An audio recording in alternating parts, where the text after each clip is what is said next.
যুক্তরাষ্ট্র, Japan, Australia ও ভারতের মধ্যে 2007 সালে অনানুষ্ঠানিক কৌশলগত সামরিক জোট গঠিত হয়। এই জোটকে অভিহিত করা হয় দ্য কোয়াড্রিল্যাটারাল সিকিউরিটি ডায়ালগ নামে, সংক্ষেপে কিউএসডি বা কোয়াড। মূলত ভারত মহাসাগর ও প্রশান্ত মহাসাগরীয় এলাকায় চীনের প্রভাব রুখতে কোয়াডের আবির্ভাব। সম্প্রতি বাংলাদেশেও ব্যাপক আলোচিত হচ্ছে কোয়াড ইস্যুটি। কোয়াড গঠনের শুরুতেই ভারতের উদ্যোগে বঙ্গোপসাগরে আয়োজিত মালাবার নৌমহড়ায় যোগ দেয় জোটটির 4 দেশ।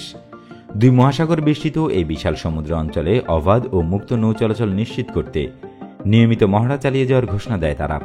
এসব কারণে শুরু থেকেই চীন এই জোটের ব্যাপারে বেশ উদ্বিগ্ন ও ক্ষিপ্ত। বাংলাদেশ যদি কোয়াডে যুক্ত হয় তাহলে চীন ও বাংলাদেশের মধ্যে সম্পর্কের অবনতি হবে।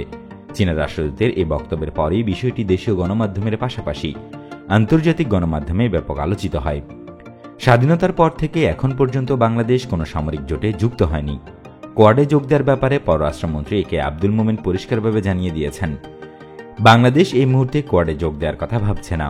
এমনকি কোয়াডের অন্য সদস্যদের থেকে সেখানে যোগ দেওয়ার আমন্ত্রণ বা প্রস্তাবও আসেনি। তবে স্বাধীন ও সার্বভৌম রাষ্ট্র হিসেবে বাংলাদেশ পছন্দমতো সিদ্ধান্ত নিতে পারে।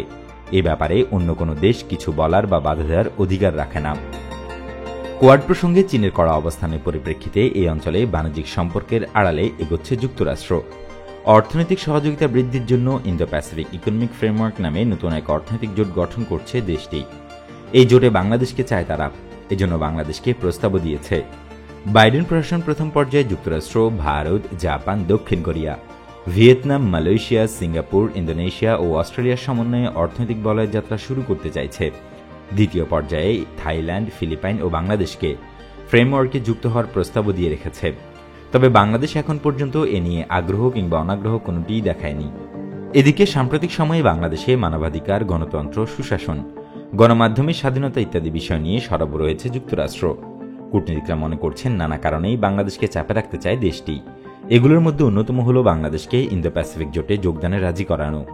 মূলত এই জোটে যোগ দেওয়ার মধ্য দিয়ে বাংলাদেশের কোয়াড অথবা কোয়াড প্লাসে যোগ দেওয়ার পথ খুলে যাবে।